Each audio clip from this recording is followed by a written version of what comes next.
everyone, my name is Wendy. Today I'll be presenting on my project, a comparison of operative and anesthetic techniques for inguinal hernia repair in infants on behalf of the Canadian Association of Pediatric Surgeons. I have no financial disclosures to make. So inguinal hernia repairs are some of the most common pediatric surgical procedures and is traditionally performed under general anesthesia for open surgery. However, many centers have recently started utilizing the minimally invasive approach with regional anesthesia instead.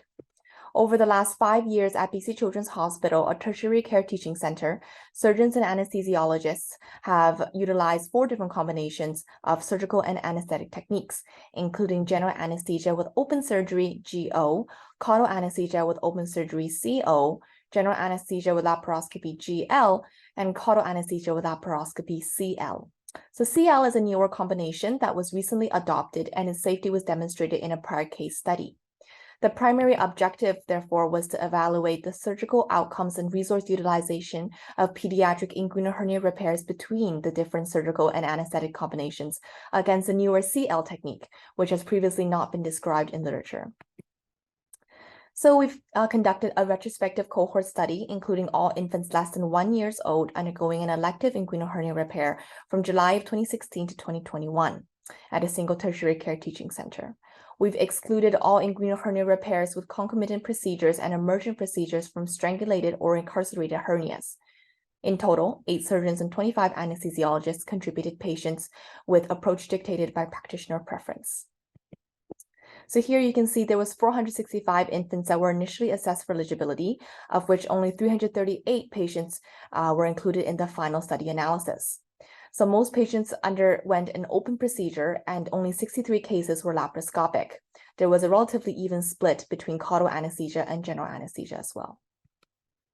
Of the 338 patients that were included, most were preterm males and were followed for a median of 2.5 years. There were 2 crossovers that occurred in the analysis, one conversion in the GL group to open surgery as the patient was unable to tolerate the pneumoperitoneum.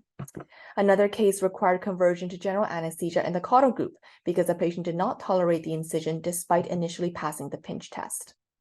Since the primary objective was surgical complications, we saw that there was no statistical difference found between groups for the aggregate postoperative complication rates, including recurrence. Metachronous hernias also recurred at a similar rate for open and laparoscopic approaches, albeit with a modest follow-up, irrespective of anesthetic choice.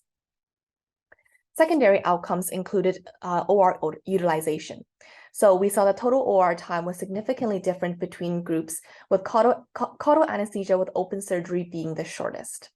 It was significantly shorter than caudal anesthesia with laparoscopy by 15 minutes and general anesthesia with open surgery by 9 minutes. In terms of anesthetic preparation time or skin-to-skin time, there was no difference between the groups. But the overall post-procedure time was significantly shorter in patients receiving a caudal blockade than general anesthesia, with 4 minutes saved in the laparoscopic group and 8 minutes in the open group. To conclude, the use of laparoscopy with caudal anesthesia, CL, appears to be a safe and effective option in terms of postoperative complications compared to other groups.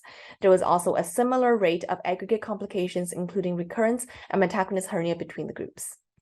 Secondly, caudal anesthesia with open surgery had a significantly shorter total OR time compared to other groups and appeared to be the most resource-efficient inguinal hernia repair method. Finally, caudal anesthesia has significantly shorter post-procedure times compared to GA. Finally, our study does have several limitations. Firstly, due to the retrospective nature of the project, it is subject to the normal bias of any retrospective review. Furthermore, due to the lack of cross-hospital EMRs, the study follow-up was unable to capture post-operative complications managed at any other hospital or clinic. Finally, the next steps for this project would be to explore a larger or prospective study or even a planetary analysis, looking at the impact of the different surgical and anesthetic combinations. Thank you for your attention.